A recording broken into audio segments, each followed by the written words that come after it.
What's up, guys? Welcome to another episode of the No Cap Recap. I always be getting like tongue tied a little bit. I'll be like, what am I supposed to say? Welcome to another episode of No Cap Recap, where two best friends talk about some media, some TV shows, movies, all of those things, where we talk about it and we recap it. And it ain't no cap in our recap. Hello. No cat. No None. cap in the recap. Today we're talking about somebody so special. I know Living Legend gets tossed around so lightly, but this guy is a real living True. legend, a Definitely. true living legend, the epitome of a legend. Just to think about the fact that we had him since the 70s, essentially, Our and whole he's still life. here. Definitely our whole life for sure. But we're Mm-hmm. talking about Eddie Murphy. But before we get into Eddie Murphy, let's recap the weekends. Nay, how was your weekend? My weekend was solid. I'm in the throes of basketball season, and so we we be playing basketball every day. Okay, that's important. Okay, right, Yeah, right. every day. So this Saturday we had our purple and white scrimmages and parent meeting and media day and all of that stuff. So after that was over, I was tired. I came home and just chilled. Sunday, had a birthday party gathering walkthrough situation to go to for one of my friend's daughters, and that was really Okay, cool. Um, she had an art gallery because her mom is an artist and that's she some bougie is stuff right just there. familiar. Just yeah, and it was her own original pieces, and it was just like Wow. a art show where like if something is purchased, there's a little dot on it, so you know that it's already taken. Mm-hmm. Um, it was really cute, super cute. She did a great job with everything, of course, because she's my artsy friend. Um, then came on home and meal prepped, and this is the time of the year where it ain't really too much going on outside of Mm-hmm. basketball for me. So, Mm-hmm. yeah, I'm firmly under the fist of hooping and coaching. Under that netted fist. Ugh. All my life, I have to say. That's Yes. funny. How about you? What was your weekend? My weekend was cool, man. I feel like I was outside all day on Saturday, but it's also not a bad place to be because it was 70 degrees in Chicago. You hear me? So we ain't got that since boy August, July. You And know, I ain't been right so ever since. it ain't been right ever since. And then it went back to Pneumonia like weather. 39. Yeah, this P pneumonia weather for sure, for sure. Pneumonia. So pneumonia, yeah. So that was cool. I did a photo shoot, took some pictures, and did a holiday shoot. That was a lot of fun. Then Sunday was just just chilling around with family and stuff, and then brings us to today. So this is very fresh because I watched it today. Me and Eddie Murphy, and we could jump right into it, man. Um, I did something a little bit different this time around. I wasn't like super aggressive with the notes, like scene by scene. And then Charlie Murphy said this, and then Right. Yeah. I was just watching it, taking it in. But I did have Mm-hmm. notes. One of the first notes I had is the fact that I didn't know that they had another brother, because they kept talking about another brother. I'm like, I thought it was just those two, but his father Yeah. died when he was Step like brother. 6 or 7, right? Exactly, or 7 or 8 or something like that, and he had a stepfather who was a boxer, and so I guess the mother and him had a son together because he's the Yes. youngest. That's what I Yep. would assume.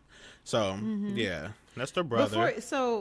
Before you go there, Yeah, I just wanted to say that the this documentary is held on Netflix, it is on and it Netflix. is the. I didn't realize that we had never gotten a Eddie Murphy documentary, which I'll talk a No, little bit more about later. But um, okay. the synopsis is from teen comedian to Hollywood legend, Eddie Murphy revisits his extraordinary showbiz ride with raw honesty and humor in his star studded documentary. So I had saw that they were coming out with this. I think they did a trailer, or it was like, you know how Netflix will like give you a preview of what's to come. Yeah, for sure. Um, and so when I saw it, I was like, okay, I definitely want to watch that. But I was pleasantly surprised with like some of the stuff that they shared. I know there's a lot of stuff that they left out, but Tons of stuff. I feel like he was pretty transparent. Yeah. Considering, I mean, who? I guess if somebody was doing a documentary on me, I don't know if I spray my teeth. So it's probably what anyone would expect a documentary on Eddie Murphy to be. Yeah, for sure. For sure. So it starts out, like we said, we aren't going to necessarily go through scene by scene, but I know one of the first things that like piqued my interest was that house. That house. Yeah, that house right there. I didn't even realize it until the end. The end when he was like, it's too much, it's getting too cold in here. Let me close the roof. What? Let me close the what? Close the roof is crazy. Like there was the aerial view of the house, and then I feel like you know they were just showing him in different rooms. I'm sure they shot the entire thing or like all of his interviews in his house. No, for sure. But like, and it was in LA. He said he never thought that he would be somebody that lived in LA because he was just so East Coast. But like, what a huge, it's a beautiful home. home. It's a beautiful home, and he had it for a minute too. Like, can you imagine that big your home? Like, wow. I'm sure the level of security is like crazy, but just being able to like go in that backyard feels like you would be on vacation all the time. Yeah, but I heard this was Kim Kardashian. She was talking about her kids and how they like when Kanye was living in an apartment. And as big as their house was with her, they would get mad at her like, why don't you have an apartment like daddy? So kids don't, you know, they don't know. They don't know. So I wonder if they're appreciative. Because I think his youngest child is definitely under 10. Yeah. So, yeah. Daddy been living low and spreading it wide. You know what I'm saying? 10 kids, 11 kids, something like that. I think he got like 10. Mm-hmm. More power to him. Yeah, so his early career, just early life in general, obviously humble beginnings, this, you know, traditional story of living in New York. And they lived in a house, but I think they originally started out like in the projects with Charlie. I love how he says his brother name too, Charlie. And also pause. Were you a part of the Chicago movement when people was calling each other Charlie? I feel like it was a little short-lived. I heard people do it, but I didn't use it. You didn't partake. I was more of a Joe. You was definitely more, what down, Joe? Yeah, for sure. I was more with the Joe movement. Yeah. But no, Charlie is a Chicago thing. Yeah. But yeah, so when they were children, he was walking around his house and, you know, a lot of his stand-up comedy would talk about his family and just coming up and his dad specifically. And like you said, his father died when he was very young. So a lot of the content was actually about his stepfather. Right. And I didn't realize or even know that was a thing until watching this documentary. But his stepfather was a drunk or alcoholic. Or used to get drunk or something. Yeah. Yeah. Yeah, he, again, talks about it a lot in his shows, but he was majorly influenced by Richard Pryor, which obviously, sorry, I got something stuck. That's okay. Let's all take a sip. Yeah. Which obviously most comedians, even to this day, he was one of the first black global, I don't know if he was global, like superstar. Superstars, yeah. For sure. I thought it was interesting that he said when he was little, when he got in trouble, like his brothers couldn't go outside and stuff, but like he couldn't watch TV because he was a major consumer of all things entertainment. Mm-hmm. Um, and so I think that is probably how you spawn an Eddie Murphy when you just taking so much information in from all these different places and watching different shows and all of this stuff. But also Mm-hmm. there was an absence of black people in TV at that time. So like for him to have gotten all of the accolades and accolades, not an Oscar, that Right. he has, and just Right. so much stuff from a little kid who just was watching TV so much. I thought that was Mm-hmm. really cool. Yeah, that's pretty cool, man. Yeah. He. Yeah. So Jerry Seinfeld. It's obviously a ton of different people that are in the documentary talking about Eddie Murphy, and Jerry Seinfeld is one Mm-hmm. of them. Are you a Mm-hmm. Seinfeld person? Have you? Yeah, I do like Seinfeld. My dad is a super Seinfeld person, but yeah, I definitely like Seinfeld, especially how like spazzy like Kramer is. This is pre, you know, Oh, yeah, before I pre knew he all was of doing this. all that. But yeah, I like Seinfeld. It's literally a Yeah. show about nothing, so can't really go wrong. Yeah, but Jerry Jerry Seinfeld is on there, and he called Eddie Murphy like a magic person, which I think Mm-hmm. perfectly encapsulates who Mm-hmm. he is. Because like I don't think I ever thought of him outside of movies, and yeah, I know about comedy, but like I wasn't born for party all the time and like his music thing. Right. Exactly. Um, but life was much slower back then, and for him to be the as big of a star as he was in the 80s, where like Man. he said there was a time where he could turn on the TV and be like, ain't nothing on, and it was like two or three Right. of his movies on. He That's said, "I want to just watch this crazy. shit." Like, I'm over this. But I'm like, over this. Yeah. I yeah, mean, you that just was got to wild. think by the time that we were born, he had already been famous for 15, 20 years. Like, that Yeah. is insane. Yep. Yep. The other thing, I'm looking at my notes, so if it seems choppy, y'all, we looking at notes. His parents were fighting. He said his first memory was his parents fighting over. Was this the picture? Like Yeah, the the mama picture that had. Yeah, the Charlie, mama had that got Charlie. had gotten some pictures taken of the boys. And the daddy came home drunk and was like, "This what you spending our money on or whatever?" Mm-hmm. And the dad left after that. Mm-hmm. Mm-hmm. Um, He said that was the cause of their divorce. yeah, the picture. It wasn't really the And, cause of it, but yeah. and like that was the straw that broke the camel's back. But like, I wonder if Mm-hmm. that's the original picture, which would be crazy. It probably is, considering who he I'm is. sure it is. Yeah. Yeah, Yeah. yeah. I'm sure it Um, is. but from his young years, one of the first things that he did was stand up. And he said that Mm-hmm. 90% of his comedy early on was impressions, Impressions. which Yeah.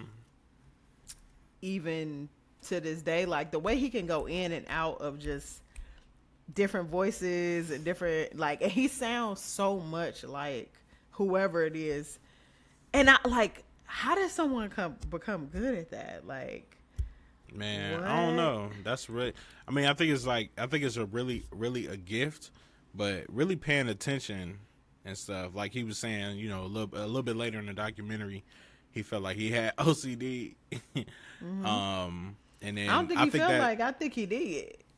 But Like then the he said he kind of gas. stopped it though, right?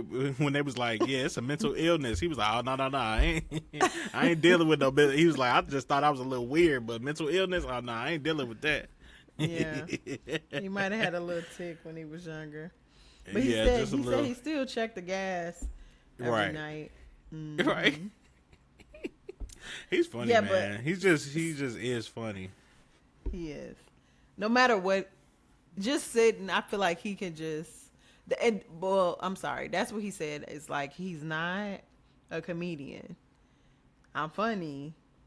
I could do that, but I could do like everything. So a question like, do you feel like he is the last black megastar? Like Last black megastar. megastar. No, because I mean, we have Beyonce. She's a mega star, like huge. You know. Mm, yeah, and because B's my girl, and I don't want no smoke. I just don't feel like we hear from her enough to put her even in that category. You don't think so? And maybe Because I'm just thinking. Go ahead. I was just gonna say one of the things in my notes is the fact that he is like a recluse, and if he's not really shooting a movie, he's not really doing any interviews, like, and barely even getting that. You know what I'm saying? So he like do his movie and then go inside the house, and that's it. You know, so I think that's what superstars do. They don't they leave a lot to be interpreted by the public. And that at one point he said that he felt like he stopped laughing away, like the Eddie Murphy laugh, because it became a gimmick, or like his stand up became like people were laughing before he even finished jokes. So like that's larger than life, right? So like I guess I can equate that to Beyonce. Like I don't care, Beyonce could put out an album singing the ABCs. And I'm gonna get it, you know. So she like, said, oh, it's she done not made it for really... the babies. That's amazing. So you know what? I haven't sung the ABCs in a while anyway. I needed this. We needed I forgot how they went.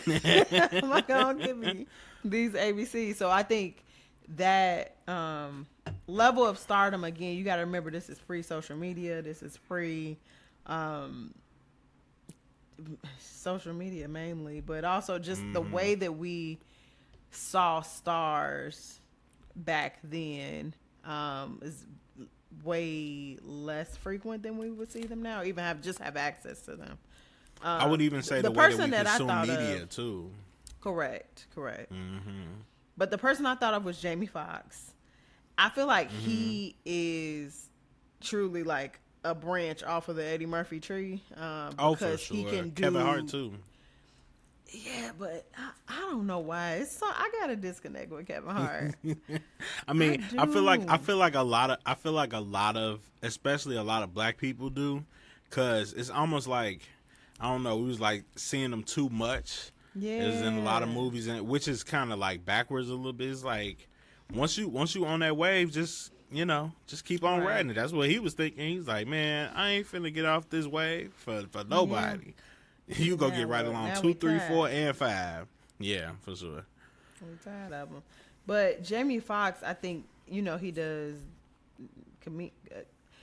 comedy, overall entertainment, music, stand up. Like, so that feels more like a parallel than Kevin Hart, because maybe because there's no music, but Jamie Foxx and Eddie Murphy, after watching this, I don't think I had the appreciation for Eddie Murphy like I should have. Because I feel like he's somebody that's just always been there. And that's why we need to honor our legends a little bit better than we have been. But getting back to his early career, he was on SNL. And he happened to come in the season. His first season there was right after the original cast had gotten let go, and like Lorne Michaels was no longer there. So that was the season that everybody expected to fail, and he seemed to just emerge as a star even there. Like, do you believe that, this is deeper, but like, do you believe that some people are just destined to be stars and there's nothing that is going to impact it? Or like, do you feel like there's forks in the road that put you in the right place? I think a little bit of both. I mean, like, even in the, early in the documentary, he was just saying how he felt with, he just felt like he was going to be famous, and there was no negative thinking after he said, I'm going to be famous.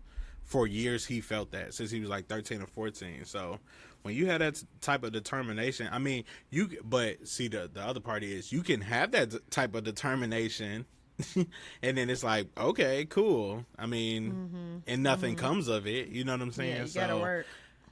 Yeah, but even past that, even past the work, I think there is something a little divine that helps you out. To the point where it's like, if you just I just for this generation, not necessarily our generation, but this generation, like how big Kai Cenat is absolutely massive. You know what I'm saying? And the fact that he started in his apartment with rats and everything like that, just to see his glow up and everything like that, is like absolutely insane. Now, how you know he had rats?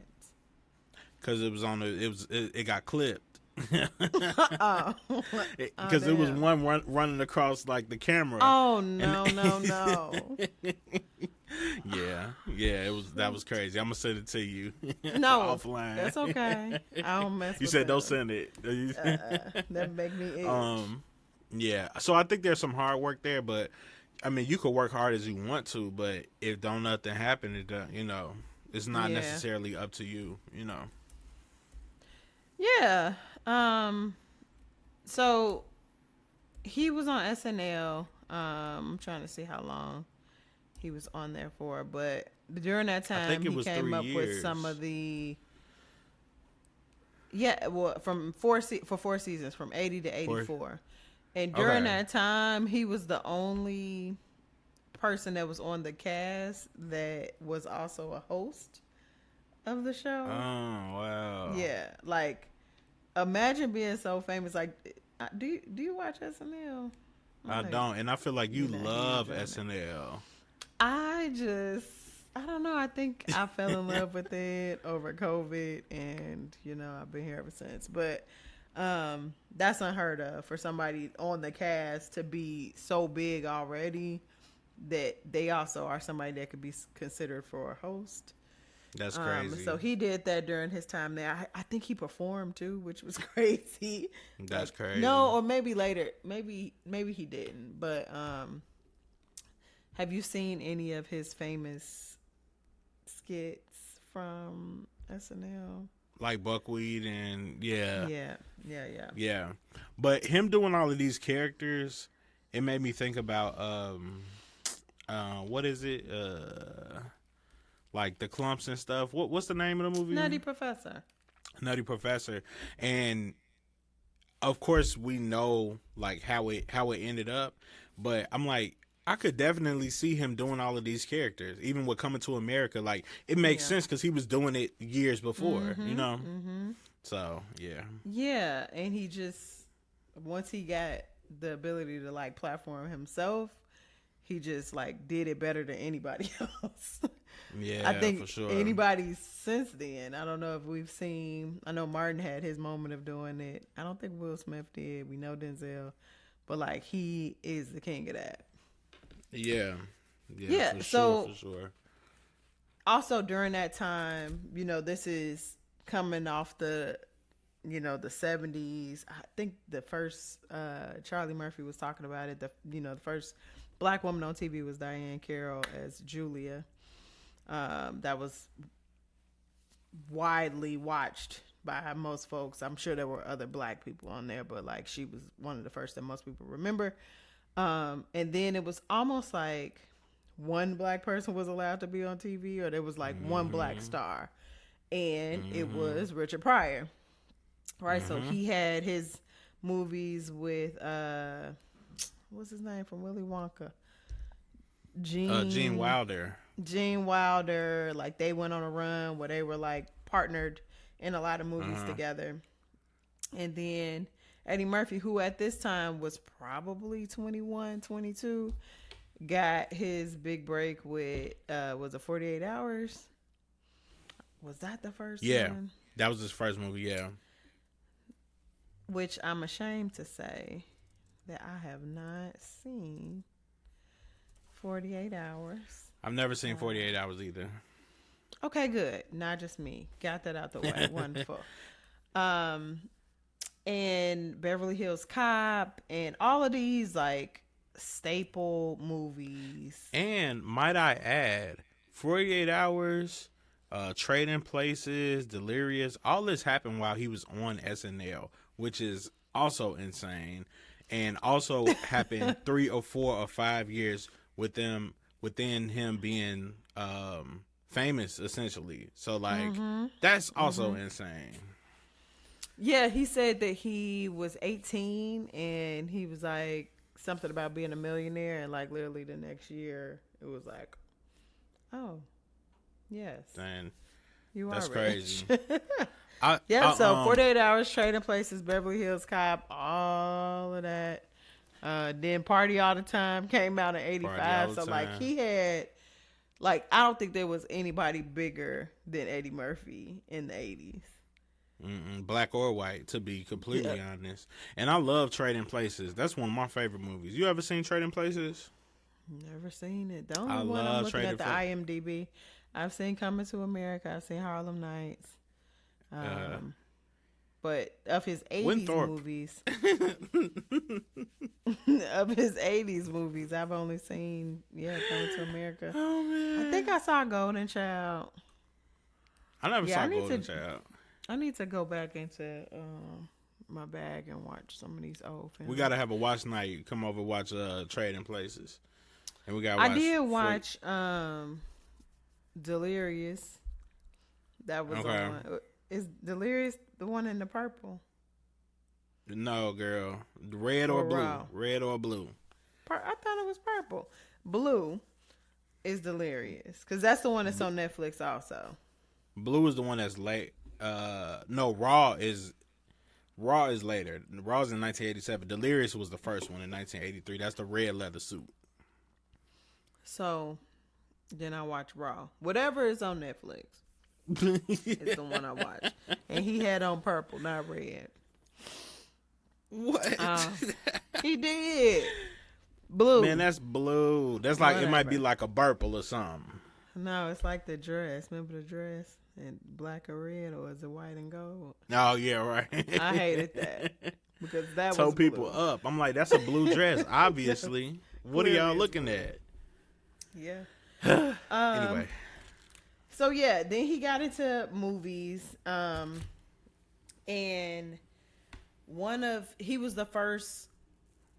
I don't know if it's the first because like there's Sidney Poitier, but first black person in a leading role and not just a sidekick to whoever the white actor is that he was attached to. So like early yeah, on, times were he changing for was, sure. Yeah.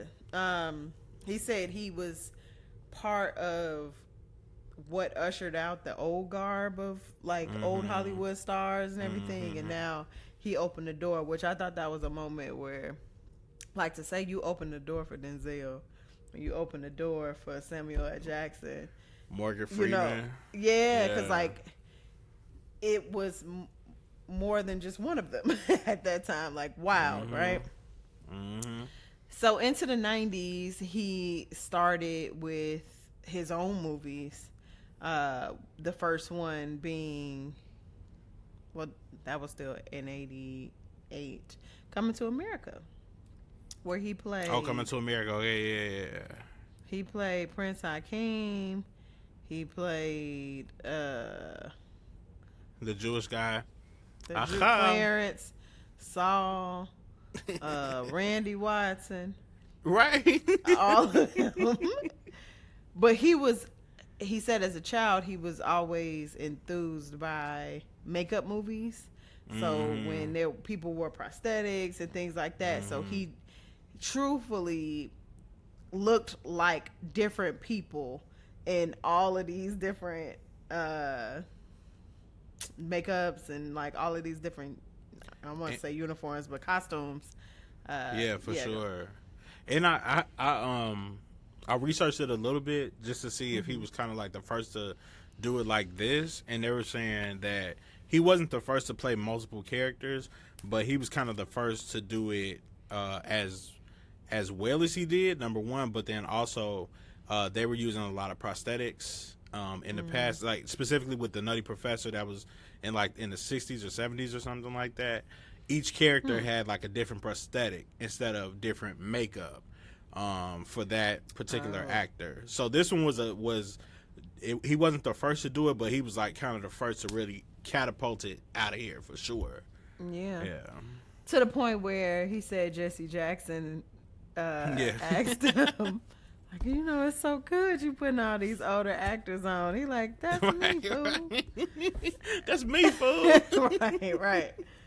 No, that's wild. But it's very easy to not think, like to truly think that these are different people. I didn't know. When I was younger, I didn't know it until I saw the credits. I was like, wait a minute. I said, hold up.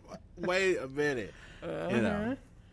Yeah, so Coming to America, which I thought it was also interesting that he said that Coming to America was actually kind of about based his on own him. life. Yeah. Yeah, because he was so huge that, like, who do you date?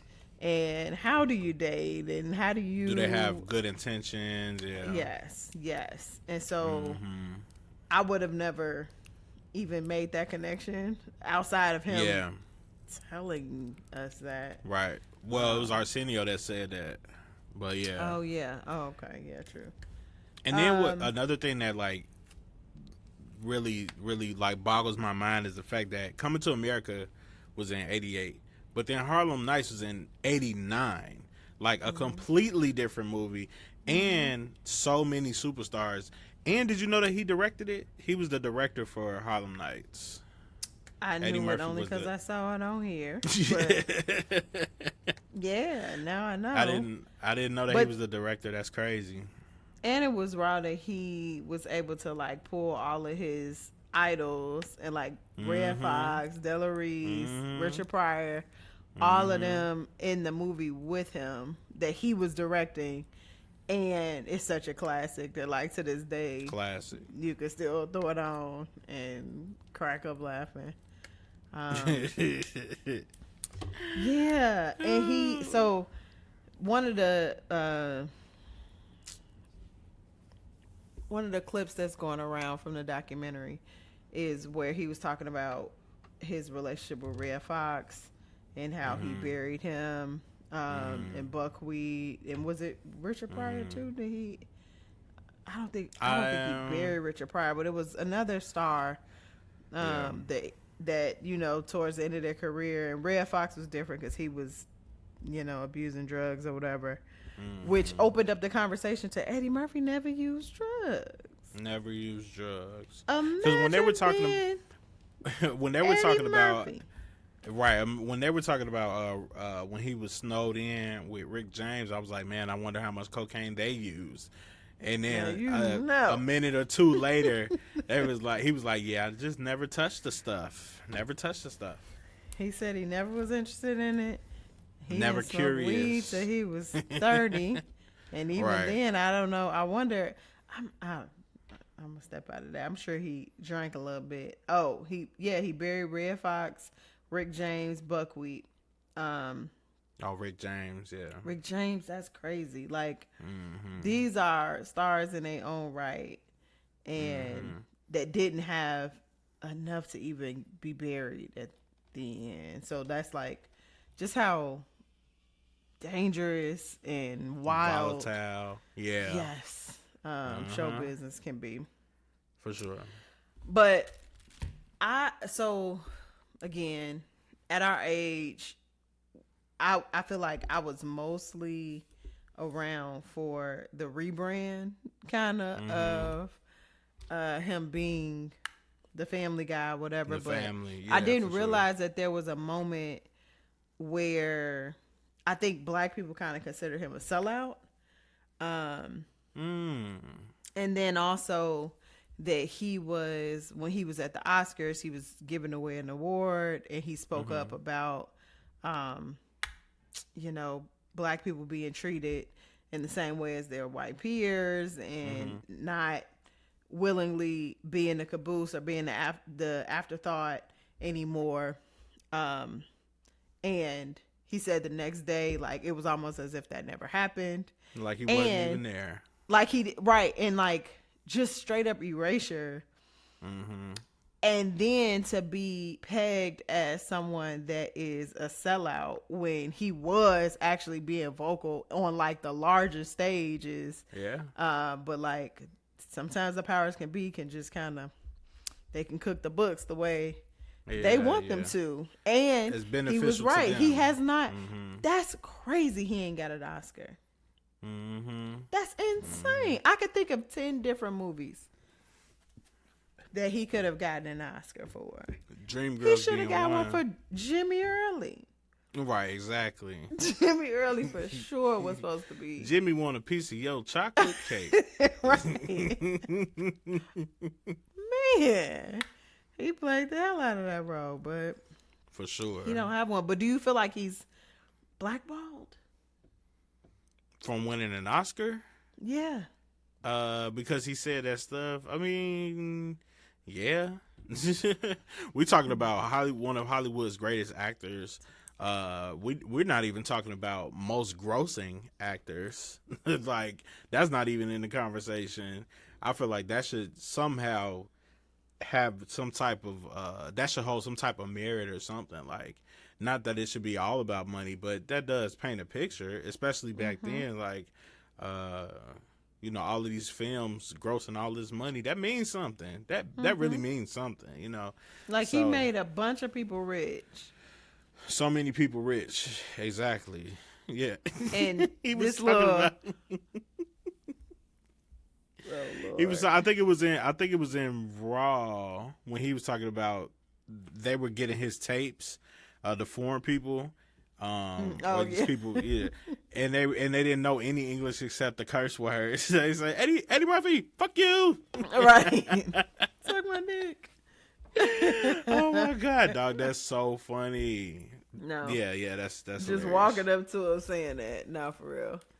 No, but I think it's wild that he doesn't have an Oscar. Like, Nutty Professor, Jamie Foxx is like every character in Nutty Professor was Oscar worthy. Like, even like they do animated Oscars, right? Donkey. Shrek is huge. Shrek is How like huge. is Donkey not holding an Oscar? Yeah, that's crazy. But at what point, you know, you hear people say, like, after so many snubs, like he said, I'm not going. He no would more. get upset. Stop having me come down here. Mm-hmm. And y'all know, but how do you have Eddie Murphy in the audience? Because he's like a unicorn, right? So like if he there, you gotta give him the award. Even if the votes say otherwise. How is nobody making the call to just give Eddie Murphy an award? Yeah, I mean, when I used It's to like watch Nicki the Oscars Minaj. sometimes. Wait, what? She don't have a Grammy. Oh, she don't have a Grammy. Yeah.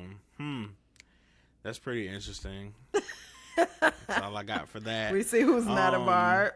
Definitely not a Barb. She is crazy. Yeah, after some time, you know what? Sometimes when I used to watch the Oscars, I don't watch them now. But sometimes I would be like, so that won for like Best Picture? That movie won for Best Picture. I thought that was a pretty interesting choice. Or even the Grammy, sometimes I'm like, that one for Best Album? I know 10 albums that was better than that album. Yeah. So, whatever, man. Yeah, it's like who votes. I know, like with the Man, Grammys, they just pick it backstage. They like, who you want to win? Yeah. Okay, yeah, we're gonna give it to But this if person. that's Are they the black? case, you They gotta can't be just black look. though. Yeah, true. Yeah, maybe that. I'm thinking like things are on equal playing field. No, that ain't absolutely true. not. No, That ain't absolutely true. not. You're right. So in some of the like talking head parts with him, I was just trying to figure out what questions they were asking him. So it seemed like they asked him who were some of his character inspirations. And he talked about his friend Val, which I thought that was super cool. That like he met her at Rick James' house, and like they still friends after all these years. They still friends. Like she over at his house, like chilling and in the kitchen. Got a ventriloquist doll of her. Right. So like I thought she he was really playing rocked when she said that. Them things are probably like so expensive. It's probably like $10,000 a doll. They look, all of them. Well, the Paul Mooney one, I was like, okay, maybe I didn't get a good look at it, but the other two, And for that sure. looked like Paul Mooney to me. I mean, maybe I need to look again, but his look a little cockeyed if you ask me.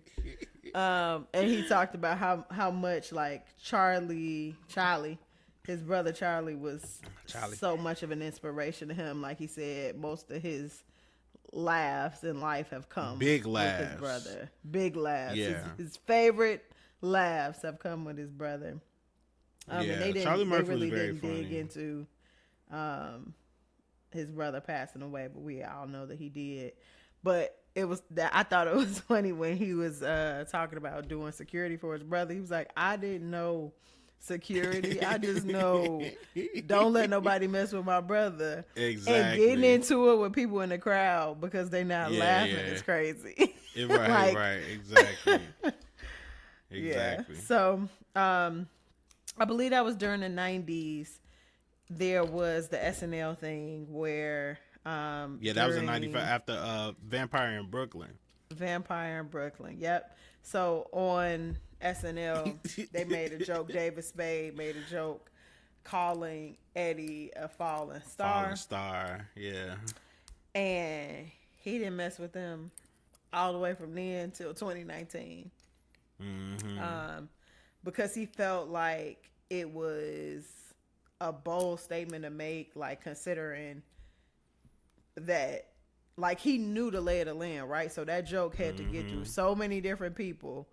And like nobody there stopped it. And like I'm from here. Like I've laid the foundation for this place. Absolutely. And for y'all to come at me, like it might have just went too far. But he also still, like we know eventually he went back to SNL. That's what you need to watch that. You got Peacock. We'll talk offline.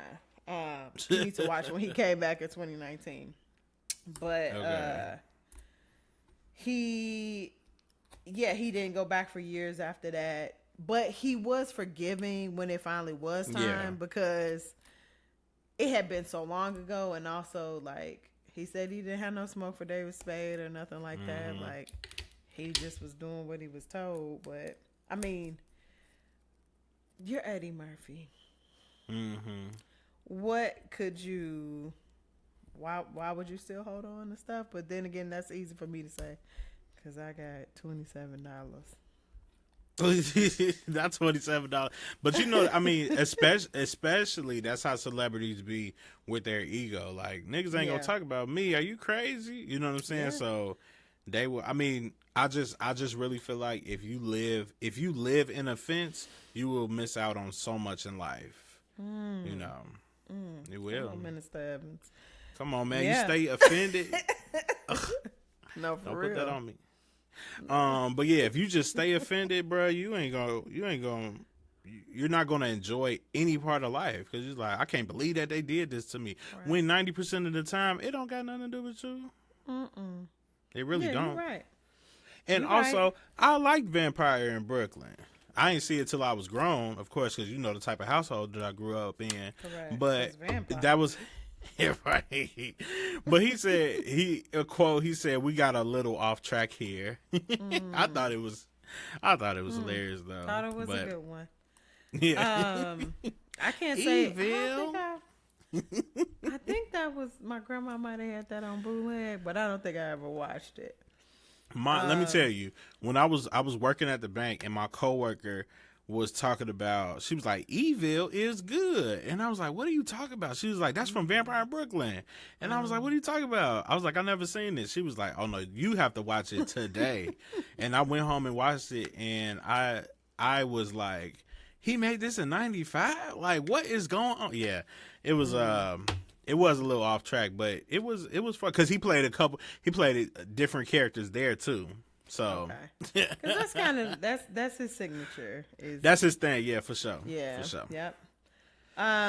So after Vampire in Brooklyn, it was like he transitioned into the more family friendly roles, and that's when we get Nutty Professor, which was the big one, right? Where he played. No pun intended.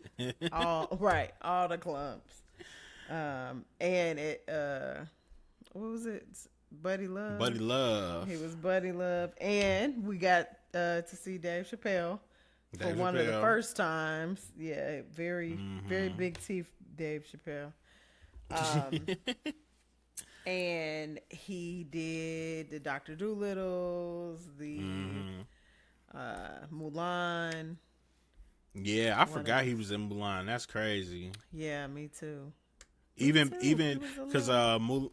Mulan was 98. Daddy Daycare, Shrek. Yeah, all of those movies. Shrek was huge. Yeah, at one point he just was naming off like a bunch of characters that he's played just over the years, or just different things that he's played. I'm like, what ain't he played? Yeah, it's don't know. actually There's very too very much. insane. And then 2001, so 2001 was Shrek. So a couple years later, we go to Dreamgirls, which is like probably like 5 or 6 years later, which is like just talk about the range. The range is absolutely insane. Like from Mulan to Jimmy Early to Yeah. Boomerang. Yeah, all of these Yeah. things is Oh, crazy. Norbit. Boomerang. Life. Yeah. Life. Exactly. It was movies they didn't even talk about. Right. He didn't touch Life. He didn't. Holy Man. Is that when he played the rocket ship? No, he I played guess so. Jesus. I didn't see Holy Man. I never saw. I heard people talk about Bowfinger. I never saw that. Nanny I Professor never saw 2, Shrek, Bowfinger. Doctor Doolittle, the PJs. The I love the PJs, PJs. Pluto Nash, Daddy Daycare, Shrek Yep. 2, Father of the Pride. I never saw that one. I never Dreamgirls. saw that So one. in Dreamgirls, he said he was fresh out That of was- divorce, and so he was able to challenge his emotions in a different way because he was pretty raw. Again, no pun intended.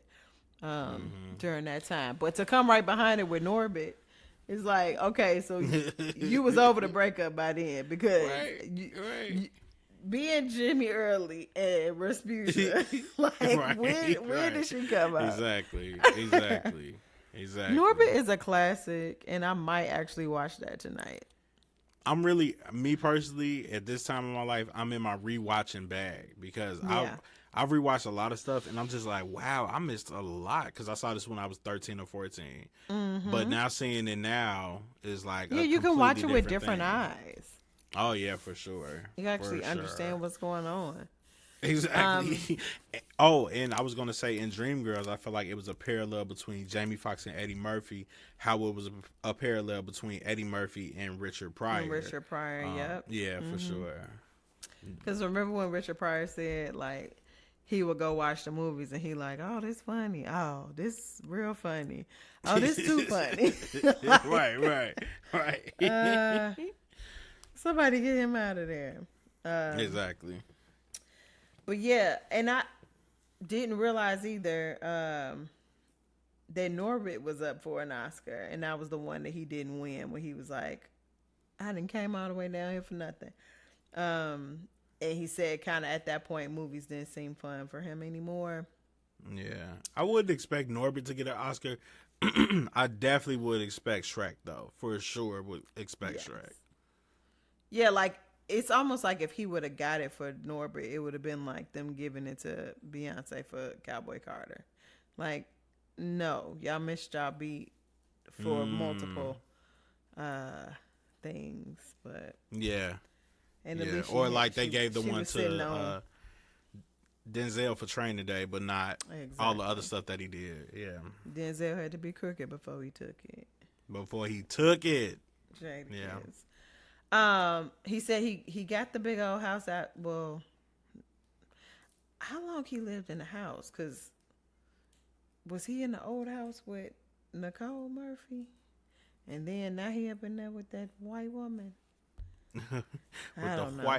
I think he's been in that because he was talking about his divorce and he felt like it was Dracula's house, that same house. Oh yeah. And he was like, am I Dracula? Right. I am just up here by myself like Dracula. No, for real. He said after he became single, he was like going out to the clubs, and it was like, Right. clearly I've aged out of this. Clearly I've aged out. Exactly. Yeah, but I think Dreamgirls was his first Golden Globe award, which I'd never seen him like that. I was like, wow, this is definitely different. Eddie Murphy. yeah, yeah. And then like just recent years, again, he went back to SNL in 2019.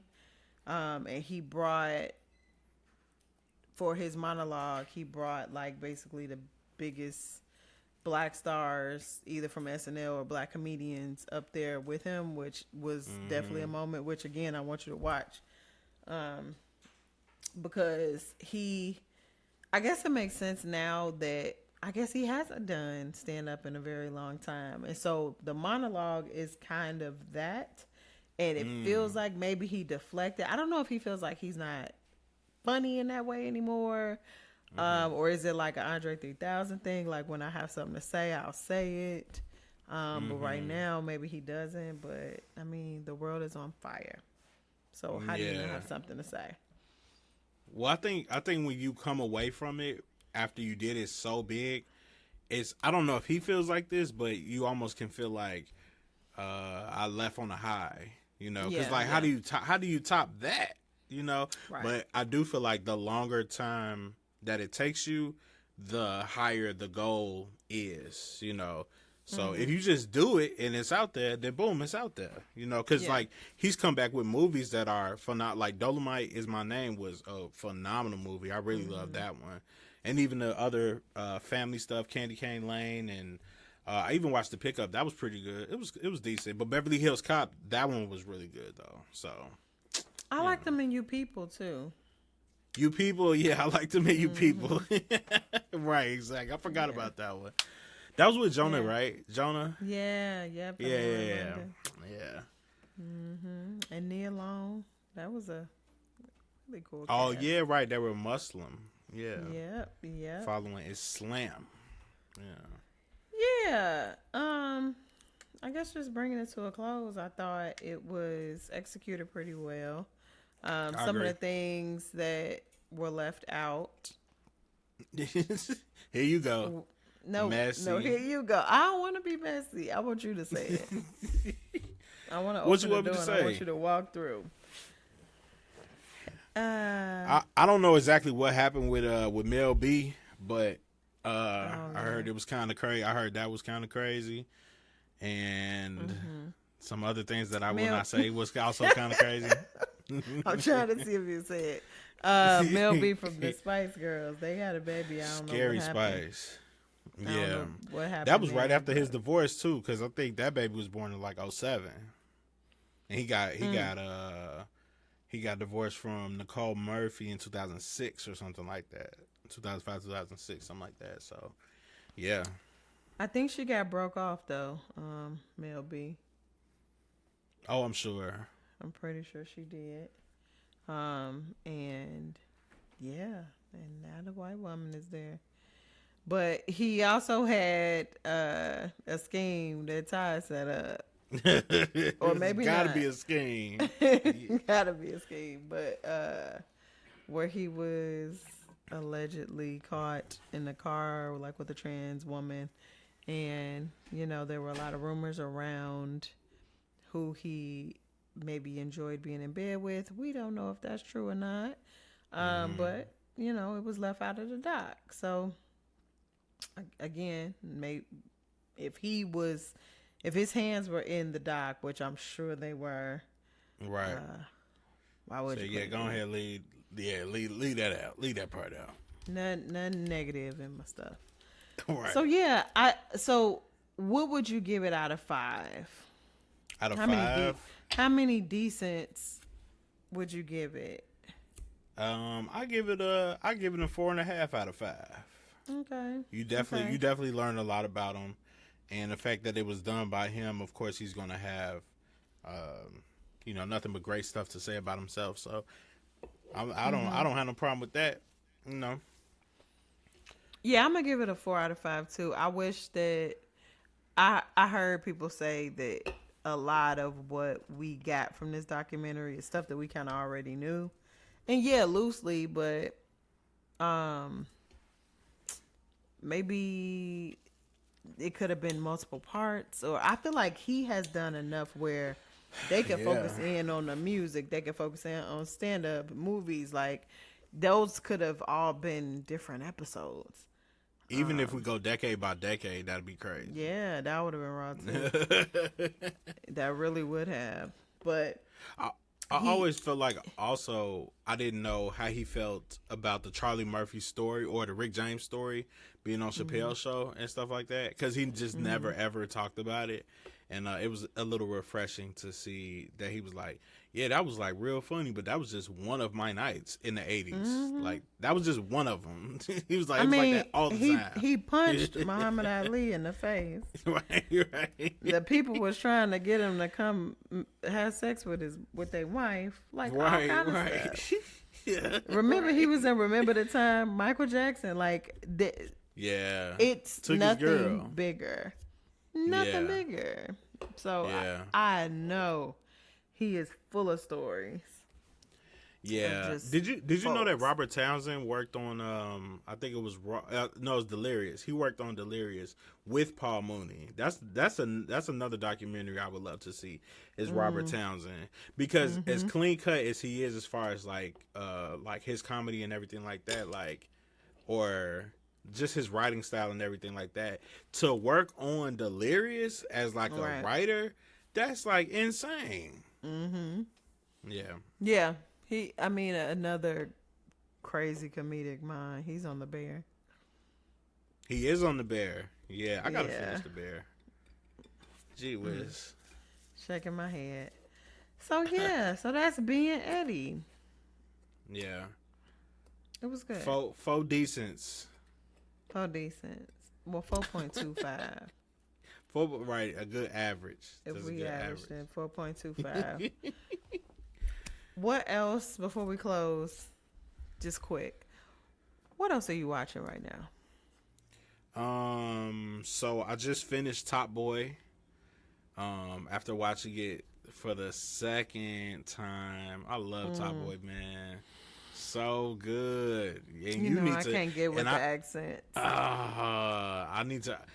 I urge anybody, if you liked The Wire, if you liked Power, if you liked Snowfall, you will love Top Boy. Just turn on the closed captions and it's gonna be okay. You are not gonna. But then don't they mouse move different than the words? No, it's not dubbed. Okay. Thank you for the example, but it's not dubbed. No, they speak the Queen's English in it. So they say stuff like proper, like it's getting proper wicked, fam. Yeah, so stuff like that. They just have an accent. It's okay. Just like watching anything from like Florida or Atlanta, they have an accent. It's the same thing. Same thing. But anywho, I just finished All Her Fault.